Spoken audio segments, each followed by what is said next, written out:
I've lost over 20 pounds in the last year and a half, and also quit all of my addictions at the same time. But what I've realized after doing all that was that sure, losing fat and quitting my addictions and not being a loser is fun and all. But most of what's actually changed, most of what I've had to do is just to rewire my brain psychologically to stop being a slave to my emotions and to just stop being a loser. And so if you're at the same stage that I was at, where you want to actually improve yourself, you want to lose fat, you want to stop being called the fat kid and being fat shamed, but you're just not consistent, you're not able to actually see results quick enough, then this video is really gonna help, because I'm gonna share with you the three biggest lessons I learned from this book right here, The Laws of Human Nature. And once I read and distilled these laws into my life, it genuinely made this journey of trying to lose fat feel way easier. So, there's three laws that I'm going to talk about, and the first one, which is genuinely the most important one, I'm not like the other YouTubers that are going to edge you until the end, is the law of purpose. So to actually illustrate why this is important, why you should care, I'm going to give you a story. There was a guy in this book right here called Viktor Frankl, and what happened to him, right, is he was this doctor and psychiatrist back in the 1900s, like 1940, around there, which is when, of course, World War II started. So this was a Jewish guy, and of course he was living in Germany, meaning, like many of the other Jewish people, he got sent to concentration camps. Now, if you don't know what it was like in concentration camps, what it's basically been described as is you were basically woken up at 4 in the morning in the freezing cold, while being sent over after waking up around 20 other people in like these closets that they open up because they didn't actually want to give you beds, right? So you'd be sat out there in the cold without any actual clothing on except for maybe a robe or something. And you'd be sat there for hours as roll call was happening, and you'd see people dropping dead right around you. Then you'd be forced into manual labor for the entire day, being tortured. Sometimes you'd be called up into the doctor's office where they'd cut your arms off and basically just do experiments on you. And overall, it was a pretty shitty time being at a concentration camp. This guy right here, Viktor Frankl, that I'm talking about, went into one of the most deadly concentration camps called Auschwitz. And he was a psychiatrist, so while he was there, he also ended up observing a lot of the other prisoners around him. And what he realized, and what he distilled into one of his books that this book right here talks about, is there were actually some prisoners that, even though they were in the same exact shitty situation, some of them ended up pushing through and almost having a sense of purpose and a sense of meaning and a sense of connection to the people around them that led them to survive. But then there were also the people that ended up losing hope and basically dying because they wouldn't be able to push through. They didn't end up pushing through long enough. Here's the interesting part. This was a shitty place to live, right? Concentration camp is not a 5-star hotel. Of course, you probably understand that. But what he's realized is that we're actually really good as humans at going through pain if, on the one condition, we can find a meaning in it.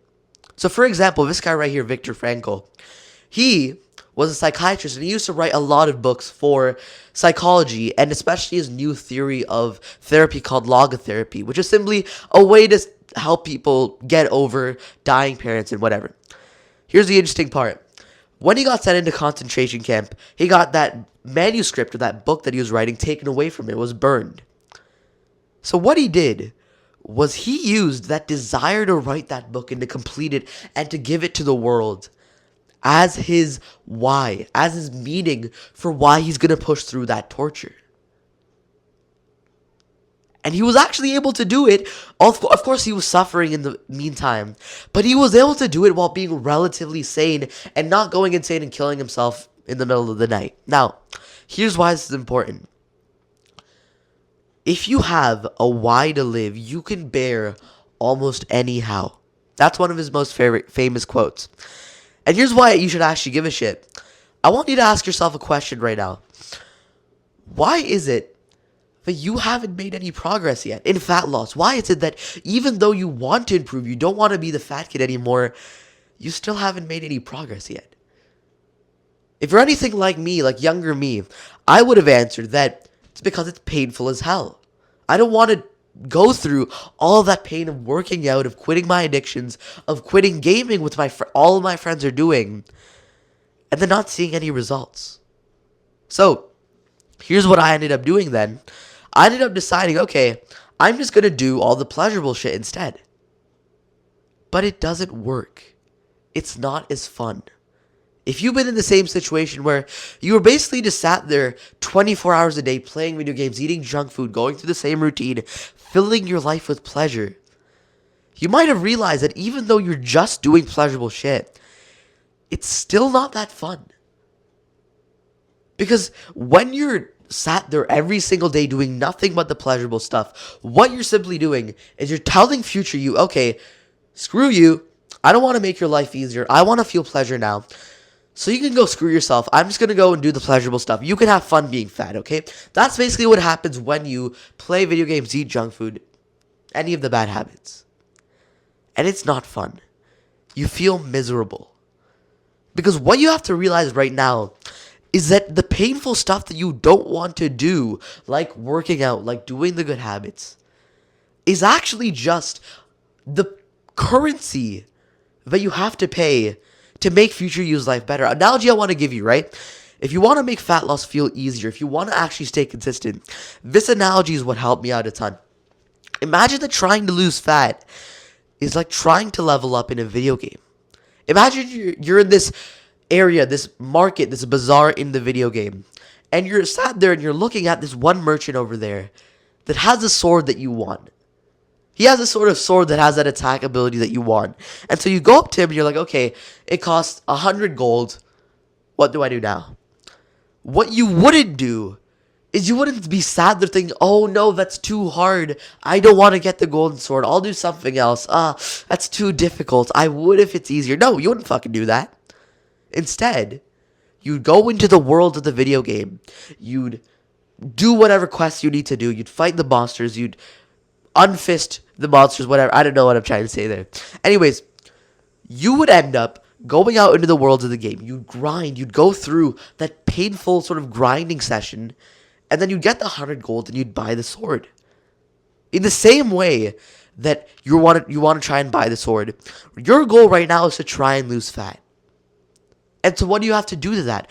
Well, you have to trade in pain, almost as if it's the currency, to get fat loss back. Each time you hit a workout, or you say, no, I'm not going to eat the junk food.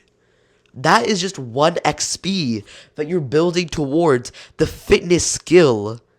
And over time, that's what's going to allow you to lose fat. So here's what I'm trying to get here, right? Just like the prisoners at the concentration camp, the pain is the same. If you want to lose fat, you're going to have to go through the 100 or 200 workouts. But we can reframe it so that we find meaning in the pain. Instead of thinking, oh no, it's too difficult, I don't want to work out. What I ended up doing was I just thought, okay, this isn't painful. It's just me giving pleasure to future me. And over time, as you keep on doing the small quests and you trade in that pain and you get more fat loss back, suddenly you're going to get to the goal of losing fat without it even feeling that difficult. So that's the first law. When you're able to just reframe your mindset with pain and actually find a way to make it meaningful, that's how you make fat loss feel easy, bro. Now, let's move on to the second law.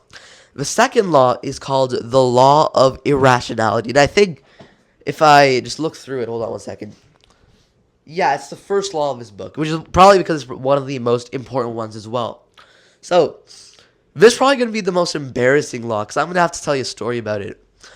Oh shit, this is such an embarrassing story. Back in 2021, which is during when COVID was going on, as a brown kid, right, we celebrate this thing called Diwali, which is just the white equivalent of, the brown equivalent of Christmas. So anyways, it was Diwali of 2021. And we were going to the temple to celebrate it. Basically just to do our prayers or whatever.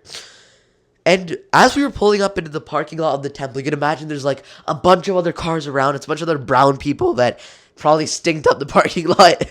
That's so rude, bro. As we're pulling in, me and my parents are discussing, like, okay, we're gonna go to a restaurant after this to eat dinner to celebrate Diwali. And I'm hyped up as hell because I'm the fat kid. So of course I'm like, oh yeah, I want to eat some naan bread or whatever. So we go into the temple, and we're sat there down where they're doing all the ceremonies. They're doing like the chants and the prayers or whatever. And I'm just sat there thinking about food, bro. I couldn't give a shit about the religious stuff. I just want to go and eat a bunch of food.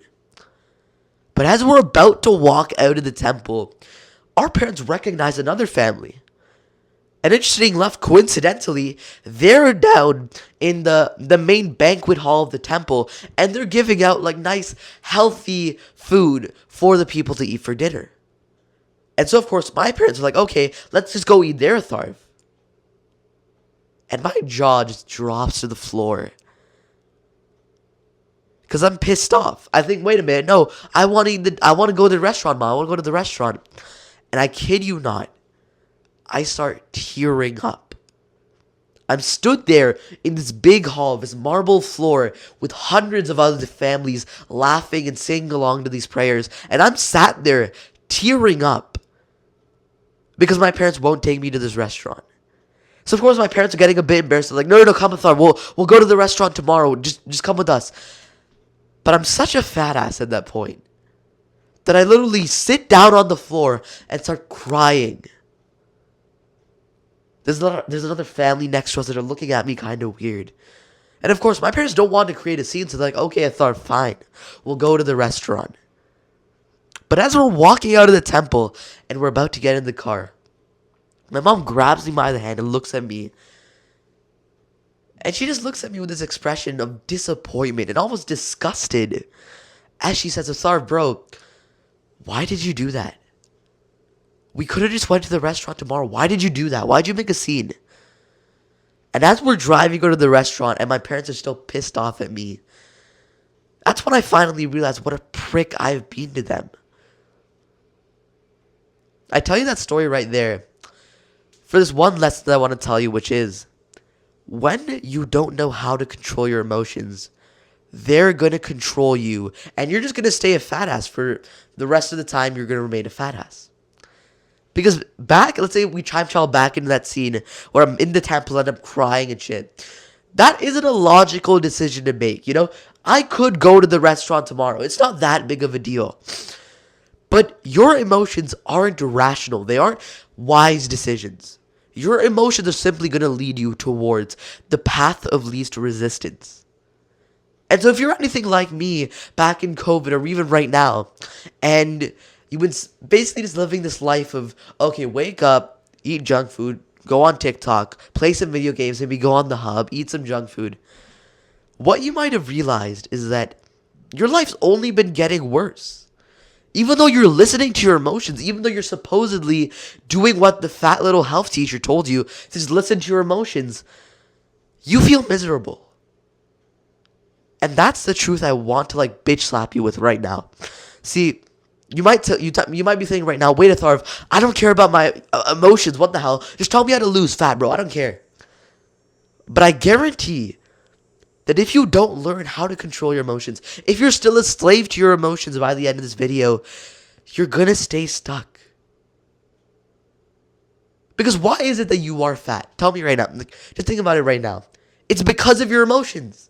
It's because of the thousands of decisions you made to eat the junk food, to skip the workout, to not do the good habit, to yell at your parents that have gotten you to where you want to be now, or where you don't want to be now.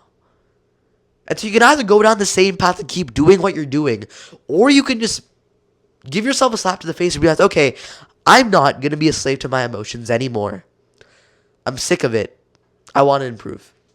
If you're not a retard and you actually said that, and you're thinking, okay, I actually want to learn how to control my emotions, on the description of this video, I've linked an entire full guide to ignore your emotions, to stop being a slave to your emotions, and to actually improve yourself. And so if you actually just go down and click that video after this video, then you'll genuinely just make this journey feel way easier, bro. That's the second law right there. Now, the third and final law, and this is going to be a quick one because I know you're probably busy on the computer playing games while you're listening to me. Anyways, the third and final law of this book right here is the law of your shadow self. Now, it's not like an ability in Genshin Impact. That's simply a concept that this one psychologist made where his name's not important. Basically, there's this theory right now that your shadow self, which everybody has, is simply a part of you that exists that you try and ignore, that you try and repress.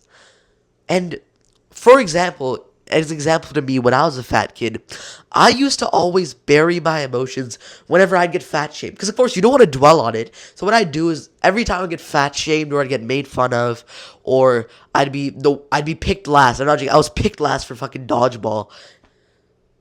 I would just cope. I'd just be like, oh no, I don't care about the way I look. That's insecure. It's all about who I am on the inside. It's okay. But the thing is, every time you repress, every time you suppress that sort of emotion inside of you, it's not like it just fades away. It gets stored deeper within your conscious, in this thing called the shadow self. Here's why this is important. When your shadow self gets developed, it leaks through by overthinking.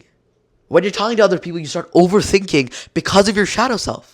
You start pulling your shirt down like this when you're walking around because you don't want people to see your man boobs. You start questioning whether or not you deserve respect from other people. You start limiting yourself. You stop fighting back when people fat shame you. You start just taking it like a bitch. That's your shadow self in action. And the reason I'm bringing this up is because most people, in fact, everybody else, doesn't know how to deal with the shadow self. And you just stay this self-conscious, almost insecure person because of the way you look. And I've been exactly where you are right now. But once you learn how to use your shadow self, you can actually use it to fuel your fat loss journey, to actually make it easier to lose fat. And there's two ways that I did this. So, your first action step right now, and you're probably guilty of this, I am too, is for you to stop repressing your true desires for losing fat. And here's what I mean by that. You might have been conditioned for some stupid brainwashing that, I don't know why people say this. They're like, oh no, don't try and lose fat for other people's. Just do it for yourself. Just do it for yourself. Don't think about what other people are saying. Just be you. And that's stupid advice for many reasons. But the first one is, the reason that you want to lose fat isn't just because of some stupid health reasons. It's because you want respect. You want to feel connected to other people. You want brotherhood. You want prestige. You want to look at yourself in the mirror and not hate yourself and not punch yourself in the stomach. So why would you hide that from yourself? If you try and, for example, just do it for yourself, you're not going to be motivated. You're going to instead do things like play video games. Because you get the respect, the rewards, the prestige from that thing instead of in real life. And so it is crucial that you understand this point right now. You are not a bad person if you want to lose fat. Because you want to stop being fat shamed. If you want respect. These are valid reasons, bro. And I give you my blessing right here. I want to hold this. I don't know why I did that. Truthfully, when I say this, you're not a bad person for that. Use any amount of motivation you can get to make this journey easier. Because this is already a tough journey, right? So why would you make it even harder by limiting yourself the amount of motivation you could have? Now, the second action step I'm going to give you right here is to channel that energy, that insecurity, that feeling of semi-depression as you walk around into the work. For example, when you have these thoughts going on in your head like, oh, I don't want to work out today, or you're sat there playing video games and you're like, oh, it's okay, I'll just play for an hour a day, right? It's fine, even though it's more like 4, right?